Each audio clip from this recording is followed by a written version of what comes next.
At a prestigious charity gala attended by some of the most influential figures in business, entertainment, and media, Barron Trump made a rare public appearance. Invited by a family friend, he remained unobtrusive, observing the grand event with quiet composure.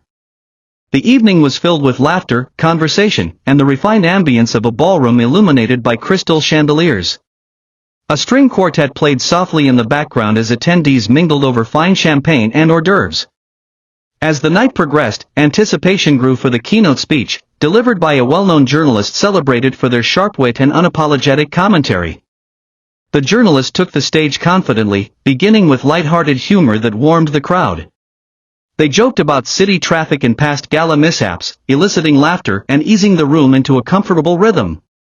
However, as their speech unfolded, the tone gradually shifted from general political commentary to targeted critiques. First, they directed their attention toward former President Donald Trump, making jabs at his leadership, public persona, and controversial statements. Some members of the audience laughed, while others exchanged uneasy glances, sensing the growing tension in the room.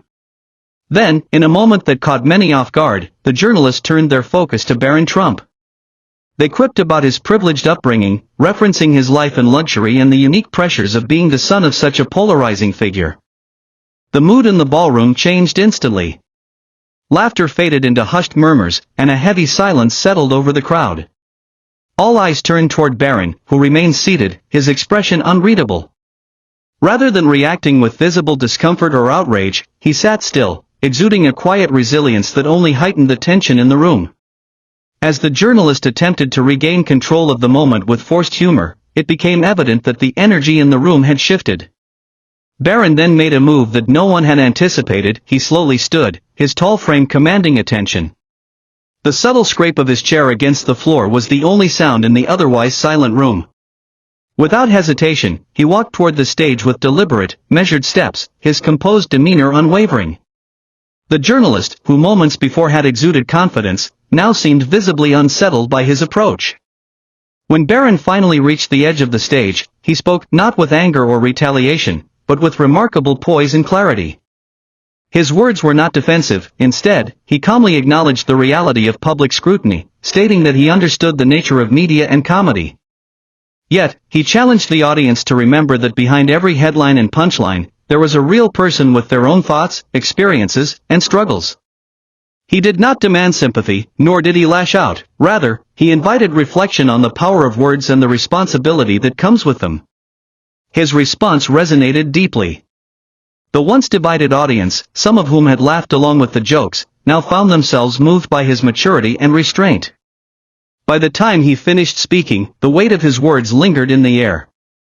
Instead of engaging in confrontation, Barron had transformed the moment into an opportunity for introspection, elevating the conversation beyond mere controversy. As the night progressed, attendees discreetly recorded snippets of his speech, which soon spread across social media. Within hours, videos of Barron's response had gone viral, sparking widespread discussion. Some praised his maturity, calling it a defining moment for someone who had spent much of his life in the shadows of public scrutiny.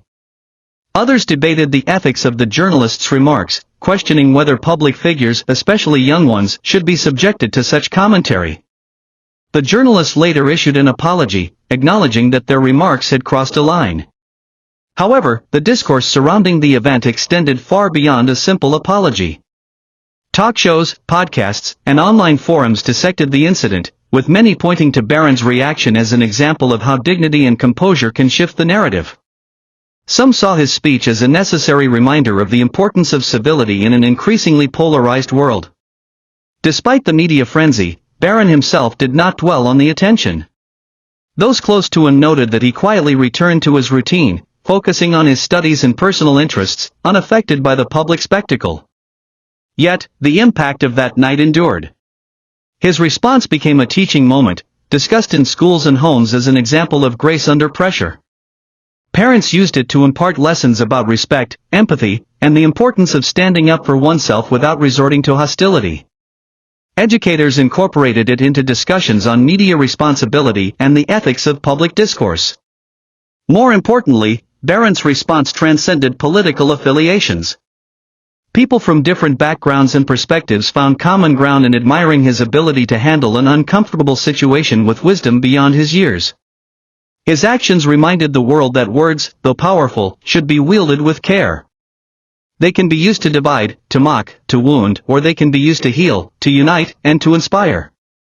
In an era dominated by reactionary outrage and public takedowns, Barron's measured and thoughtful approach was a refreshing anomaly. He demonstrated that true strength lies not in retaliating with equal force, but in choosing restraint and perspective. His actions were a testament to the idea that even in the face of provocation, dignity remains a choice. As discussions about that night continued, one sentiment echoed above all: words have power. And it is up to each of us to decide how we use them.